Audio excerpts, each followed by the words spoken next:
Assalamu alaikum. This is Sir Naseem Zulfikar, and today I am going to solve the paper of IB grade second year chemistry, and these are the 43 MCQs which I am going to solve. So the first is the monomer of PVC is vinyl chloride. Second is deuterine is amino acid is a dipolar ion, but it is overall electrically neutral. It is from chapter number 10. Then this MCQ is number 3rd. Acetic acid reacts with ethyl alcohol in the presence of sulfuric acid to form. It belongs to chapter 9, and this is the reaction of esterification. When acetic acid reacts with ethyl alcohol, then ester ethyl acetate is formed. The fourth one is the Grignard's reagent may be obtained by reacting metallic magnesium with. This MCQ belongs to chapter number 8, and it is the formation of Grignard reagent. So for the production of Grignard reagent, magnesium is reacted with any alkyl halide such as ethyl iodide or C2H5I or iodoethane in common. Fifth is benzene cannot undergo. It is from chapter 7. Benzene cannot undergo elimination reaction. Okay, but it can do substitution, addition and oxidation. The sixth one is acetylene is the common name for. It is from chapter 7 as well. Acetylenes are the common name for alkynes in which carbon-carbon has a triple bond between them. The seventh one is which of the following are devoid of any functional group. So alkanes doesn't contain any functional group. The eighth one is D block elements generally form dash. They form interstitial hydrides or metallic hydrides or non-stoichiometric hydrides. Ninth is in the reaction this. Nitric acid is acting as an oxidizing agent because carbon is oxidized in this reaction while nitric acid is reduced. The 10th one is sodium is electrolytically manufactured by. Sodium को किस तरह बनाया जा सकता है, down cell के through हम उसको इलेक्ट्रोलाइटिकली बनाते हैं. तो this is from inorganic chemistry chapter 3. 11th है hydride ions and helium have the same dash. Hydride और हीलियम के पास सेम क्या होते हैं, इनके सेम नंबर ऑफ इलेक्ट्रॉन्स होते हैं क्योंकि दोनों के पास दो इलेक्ट्रॉन्स होते हैं. ठीक है, it is from chapter 2. Next is inner transition elements belong to dash. Inner transition element जो है वो एफ ब्लॉक से बिलोंग करते हैं जिसमें लेंथेन एंड एक्टिनाइट दो सीरीज चल रही होती है हमारे पास. It is from chapter 1. The next is a glass which is a mixture of sodium silicate in calcium silicate. Chapter 11 से इसको हम लोग कहते हैं सोडा ग्लास. 14 है the branch of chemistry which deals with the chemical process going on in the living organism is called dash. तो इसको हम लोग कहते हैं बायोकेमिस्ट्री. ठीक है, it is from chapter number 10. Next is phenols are dash. Phenol क्या होते हैं, ये चैप्टर 9 से है.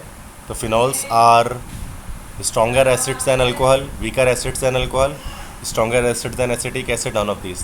तो वो अल्कोहल से ज़्यादा स्ट्रॉन्ग होते हैं बिकॉज फिनॉक्साइड आयन की स्टेबिलिटी की वजह से, जो मैंने अल्कोहल्स के टॉपिक में डिटेल में डिस्कस कर लिया. 16th है bakelite is obtained from phenol by treating with dash.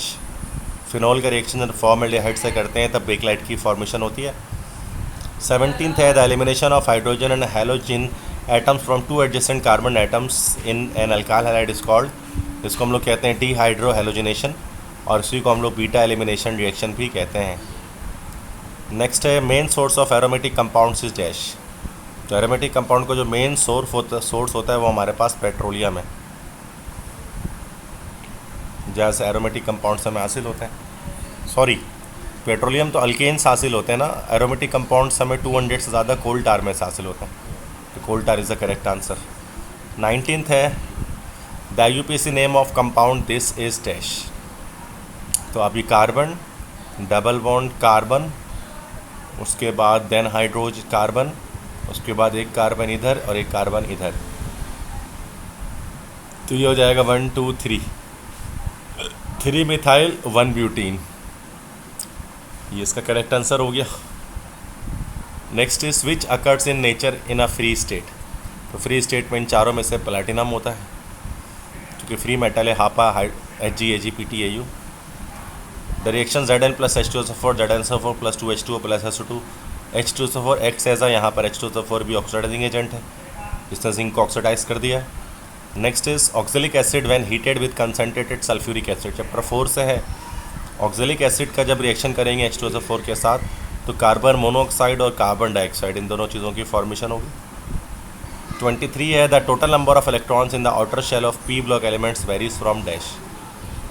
तो पी ब्लॉक एलिमेंट्स के जो टोटल नंबर ऑफ इलेक्ट्रॉन्स होते हैं आउटर मोस्ट शेल में वो कितने होते हैं, तो वो 3 से 8 इलेक्ट्रॉन उसमें हो सकते हैं लास्ट शेल में।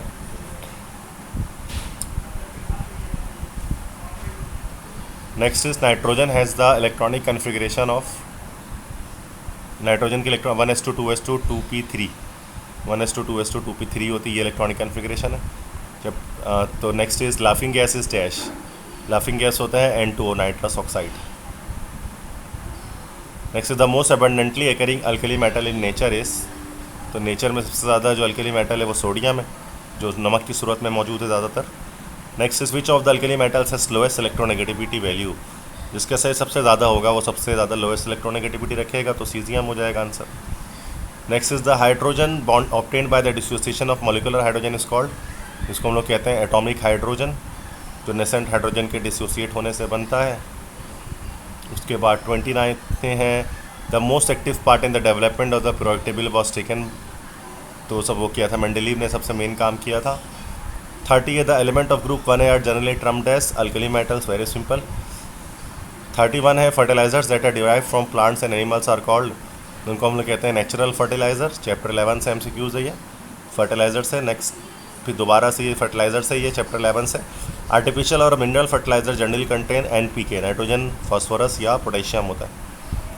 33 है the main structural feature of protein is, chapter 10 से है, तो सबसे मेन फीचर इसके अंदर पेप्टाइड लिंकेज होती है।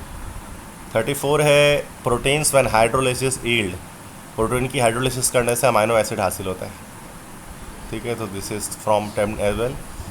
विच of the following compounds undergo Cannizzaro reaction, chapter 9 से कैनिजारो रिएक्शन करता है फॉर्मल्डिहाइड, ये फॉर्मल्डिहाइड हमारे पास है जो अंडरगो करेगा, चूँकि अल्फा हाइड्रोजन की इसमें एब्सेंस है। Next is an alkyl halide in which the halogen bearing carbon atom is attached to 2 more carbon atoms is called, तो हैलोजन बेरिंग कार्बन एटम 2 और अलग कार्बन एटम से अटैच होंगे तो ये सेकेंडरी अल्काइल हैलाइड कहलाता है, चैप्टर 8 से है ये। Next is an alkyl halide in which halogen is attached to tertiary carbon atom is called tertiary alkyl halide, ये भी चैप्टर 8 से है, क्लासिफिकेशन ऑफ अल्काइल हैलाइड से। Next is the carbon atom in benzene are dash, sp2 hybridise होता है, chapter 7 से MCQs है। 39 है a group of atom in a compound that is responsible for the characteristic reactions is called dash, तो वो हमारे पास कहलाता है फंक्शनल ग्रुप, ये फंक्शनल ग्रुप की नॉर्मल डेफिनेशन है, चैप्टर 6 है। Next is oxidation number of iron in K3FeCN6 is, देखें ये -6 हो गया, ये +3 हो गया, तो ये हमारे पास आयरन निकल गया +3।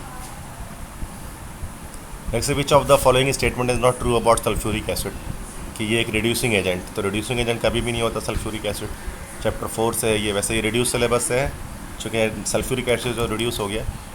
Next is those metals which occur in nature as silicate minerals and their oxides are alkaline are called dash, वो मेटल जो कि नेचर में एग्जिस्ट करते हैं सिलिकेट मिनरल्स के तौर पे और उनके ऑक्साइड्स अल्कलीन होते हैं, बेसिक ऑक्साइड्स मतलब बनाते हैं, बेसिक ऑक्साइड्स तो अल्कली मेटल के भी हैं, और which occur in nature and silicate minerals के तौर पे जो अवेलेबल होते हैं नेचर में।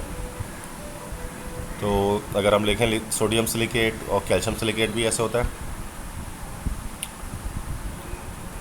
जैसे अल्कलीन अर्थ मेटल हो सकते हैं जो कि ज़्यादातर कैल्शियम सिलिकेट और मैग्नीशियम सिलिकेट वगैरह नेचर एग्जिस्ट करते हैं नेचर में। Next is the notation of 1H3 stands for, तो ये ट्रीटियम होता है हमारे पास जो रेडियो एक्टिव आइसोटोप है हाइड्रोजन का, ठीक है, तो ये इसके बाद सेक्शन बी हमारे पास है, ये कुछ क्वेश्चन सेक्शन बी के इसमें और सेक्शन सी के भी क्वेश्चंस होंगे जो कि आप प्रैक्टिस के लिए आप खुद देख सकते हैं कितनी तैयारी आपके इसके अंदर मौजूद है, ठीक है। तो ये IB ग्रेड्स कोचिंग सेंटर के जो है वो सेकंड ईयर के MCQs के पेपर्स थे जिसको यहाँ पर मैंने सॉल्व किया, इसके बाकी डिस्क्रिप्शन पे आप इसकी PDF देख सकते हैं, वहाँ से डाउनलोड कर लें। तो नए लेक्चर के साथ दोबारा हाजिर होंगे, तब तक की इजाज़त दीजिए, अल्लाह हाफ़िज़।